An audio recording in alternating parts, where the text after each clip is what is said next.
Je suis le jeu maudit qui apparaît dans le générique et qu'on n'a jamais vu en test. Ah non, sérieux, les intrigues avec des jeux pourris qui flottent avec des fils en nylon, on a arrêté ça en 2012. Ma toute puissance, je vais te détruire. Non mais t'es une boîte en plastique, et c'est Seb qui fait la voix là. Salut Seb. Salut. Insolent, subis la malédiction. Tout le monde me voit à chaque épisode, mais j'ai jamais eu d'épisode à moi. Ceci va être réparé Mais tout le monde le passe, le générique. par la magie du fond du Honor.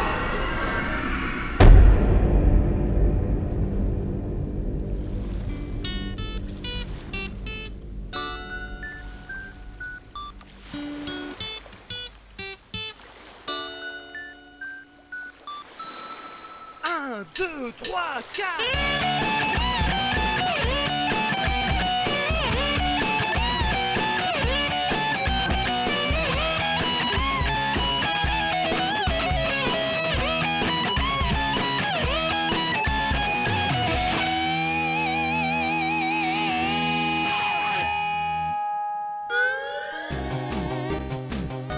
Qu'est-ce qui s'est passé?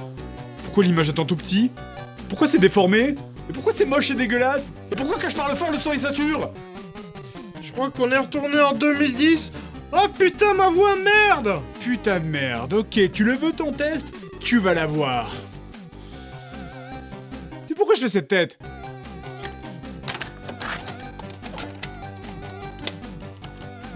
Goonies 2, sorti en 87 sur NES, tiré d'un film que la plupart d'entre vous n'ont jamais vu ou ont simplement oublié. Le jeu est un jeu de plateforme classique, on y sent bien la patte de Konami, puisque cette esthétique et certains bruitages me rappellent fortement Tortue Ninja. La preuve c'est que j'ai un peu vomi.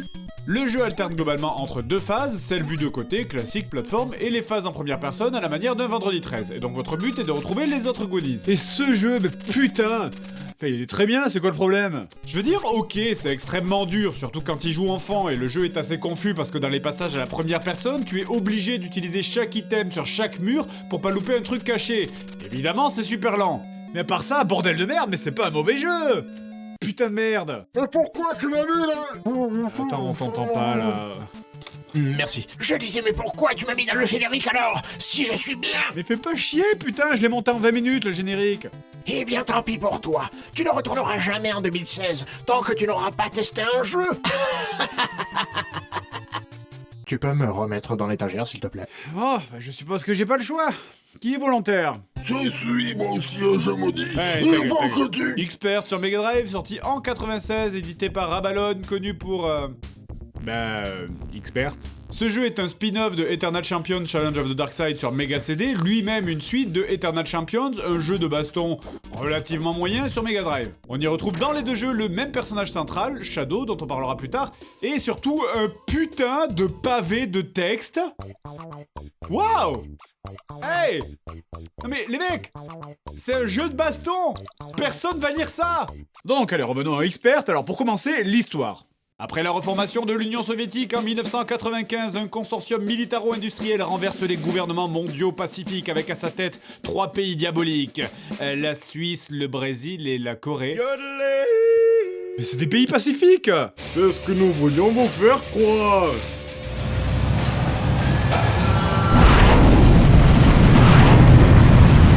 Bref, pour contrer cette menace, les plus grands pays s'associent, à savoir les États-Unis, le Japon et les Pays-Bas. Ok, alors qui a fait la géographie ici, s'il vous plaît? Et décide de former une alliance qui aura comme nom les initiales de chaque pays, Janus. C'est trop tard pour changer de nom là? Bref, le reste de l'histoire. Alors en février 97, blablabla, mutuellement avancé, consortium pour mutualiser les moyens. Coopération. Ah, il y a un sound test. Bref, donc dans ce jeu, on contrôle 3 personnages successivement. Alors déjà, la première, Shadow Yamato, comme on parlait tout à l'heure, elle est japonaise, elle fait des arts martiaux et elle a des talents de ninja. Non, je vois pas quoi ajouter. Tashila Claudel, une espèce de cyborg dont j'ai pas du tout envie de lire tout le texte, et Zachary Taylor qui a un master en sciences informatiques. Eh ben putain, ils ont bien changé les intellos. Donc on lance la partie. Encore plus de texte. Mais arrêtez, je veux juste jouer à un jeu, je veux pas lire un putain de roman. Putain, surtout que tout ce pavé là, c'est juste pour dire que tu dois activer les ordinateurs. Qu'est-ce que... Est-ce que c'est mon imagination, là? Ok, non, on va dire que c'est mon imagination. On va dire que c'est le programmeur le plus vénère du monde, voilà. George Bill, reprogramme-toi dans le computer. Bref, une fois l'ordinateur activé, vous avez accès aux autres personnages, à commencer donc par Shadow Yamato.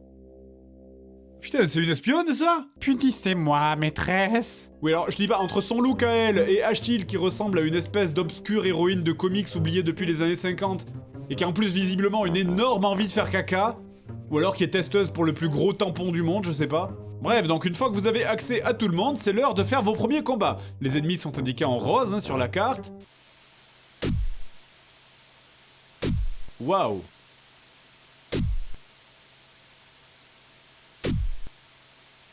Ah, on se fait tellement chier, putain. Non, parce qu'en plus, évidemment, je veux dire, je suis littéralement transporté par l'ambiance sonore et la musique qui m'implique tellement dans l'action des combats. J'ai même acheté le CD soundtrack du jeu, on l'écoute des fois. Attends, là, j'en ai une autre, si t'aimes pas, ça s'appelle Télé pas branché.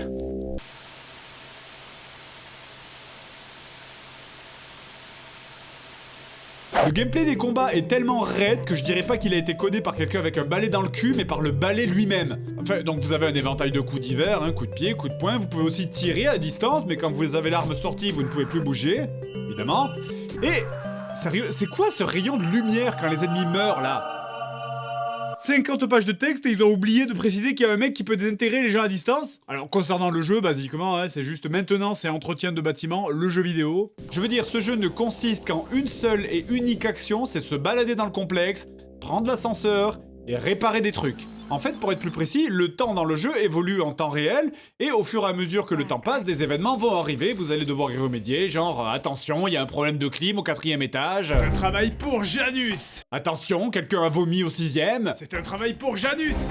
Et comme le temps passe et que les objectifs donc sont limités dans le temps, genre il ne reste affiché que 3 ou 4 minutes, et bien des fois, le temps d'arriver à un objectif, l'objectif va disparaître. Oh là là, mais putain, mais c'était pas assez mou comme ça que vous me faites me déplacer pour rien en plus? Bref, donc quand vous arrivez sur un objectif, hein, pour l'accomplir, il faut pirater l'ordinateur.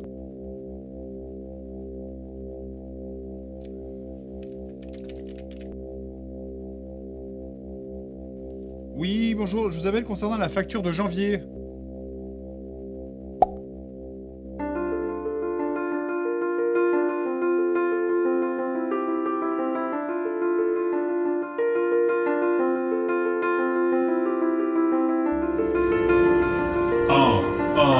On se fait chier, ouais.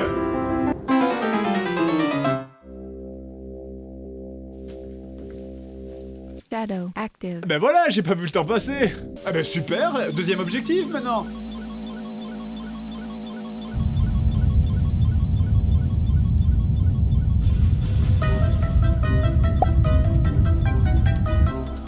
Est-ce que vous avez pété un câble? Et comme si c'était pas assez relou comme ça, déjà de 1, tu peux pas avoir 2 personnages au même étage. Mais pourquoi, putain? Mais ils avaient pris de la drogue, les développeurs? Ah mais ça va, 2 secondes, oui. Mais en plus, je crois que certains personnages mettent beaucoup plus de temps à reprogrammer les trucs. Tu veux dire, c'est quoi ce jeu où tu attends tout le temps? Putain! Je vais me connecter à Internet pour pirater le système.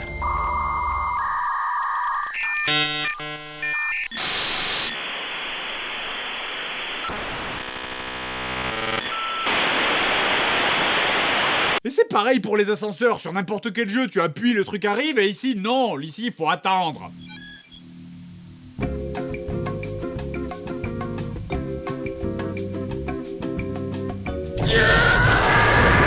Et cette technique de merde là de te mettre des pavés de texte pour te faire croire que tu fais des choses complètement différentes alors que c'est toujours la même putain de chose. T'as même 2 types de missions, les principales et les secondaires, et c'est exactement la même merde. Les terroristes ont braqué un laser sur les Nations Unies, faites quelque chose. Vous devez empêcher un tir de missile thermonucléaire qui va détruire les États-Unis. Et nettoyez-moi ces chiottes. Bon, alors donc vu que le temps passe, on l'aura compris, parfois vous pouvez avoir des personnages qui se font agresser pendant que vous en jouez un autre. Il faut donc switcher pour revenir sur le bon personnage pour pouvoir vous battre. Et oh mon dieu, c'est Jojo l'aspirateur de fun. Excusez-moi, j'ai besoin de me tourner pour aspirer votre joie. Bon, c'est notre meilleure arme. Oui, les ennemis sont pas hyper diversifiés, hein. On a les soldats masculins, les soldats féminins et les aspirateurs. Et les trois ont à peu près la même intelligence. Je veux dire, bien que les ennemis soient pourris, le jeu est assez facile parce qu'il y a aucune résistance en face, mais genre vraiment aucune. Enfin, les ennemis te regardent bêtement sans agir ni se servir de leur arme à attendre gentiment que tu les tues. Je veux dire, regarde-le, lui. Je bouge pas. Je ne touche pas la putain de manette et il réussit à me louper. Bon, donc pour les ennemis, il y a juste les aspirateurs qui des fois sont un peu chiants à combattre parce que t'arrives simplement pas à les toucher. Putain, mais... Putain! En plus, mais merde, quoi, je veux dire, c'est un aspirateur, elle devrait savoir gérer ça, elle, là. L'ingénieur. D'ailleurs, on peut admirer le souci du détail que les développeurs ont mis dans le jeu, hein, le faisceau lumineux qui suit même pas le canon de ton arme, les problèmes de hitbox, putain, l'animation des ennemis, quoi. Regardez, je fais de l'animation. Et même les ascenseurs, mais putain! Oui! Ça aurait pris 10 secondes à fermer une porte ou à mettre une barre dessous. Ce jeu, il pue la flemme à tous les étages. En même temps, vu qu'il y a un des programmeurs qui s'appelle David Goudenoff, tu comprends pourquoi. Attendez, mais c'est de la merde ce jeu, vous pouvez pas sortir ça comme ça. Bon, c'est pas si mal.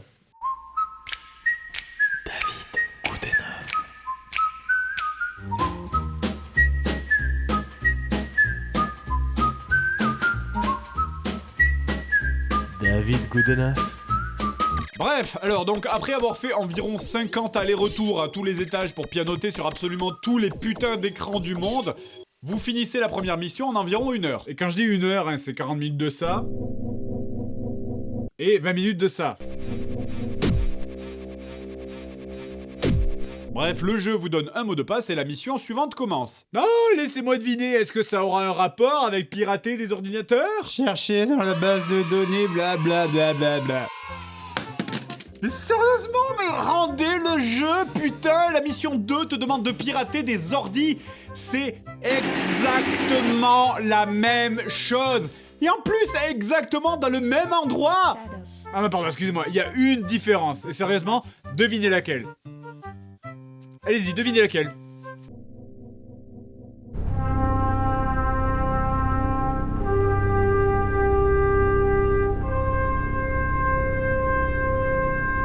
Les barres de piratage sont plus longues. Et si tu finis pas cette mission 2 dans les 30 minutes, la base explose et c'est le game over? Il faut tout recommencer?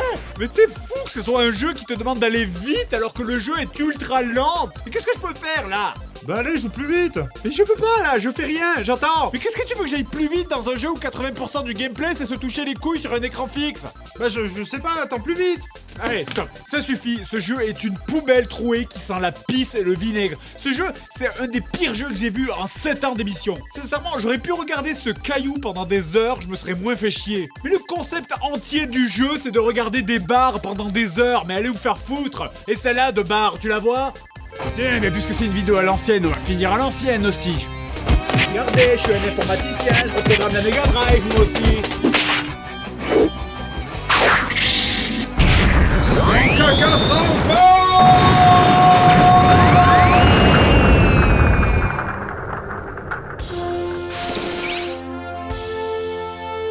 Je crois qu'on est de retour en 2016. Ah, j'ai récupéré ma voix.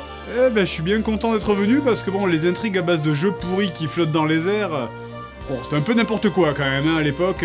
Ouais, c'est vrai, hein, ça a rien à voir maintenant. En termes d'écriture, de technique, on a vraiment franchi un cap. Je suis d'accord.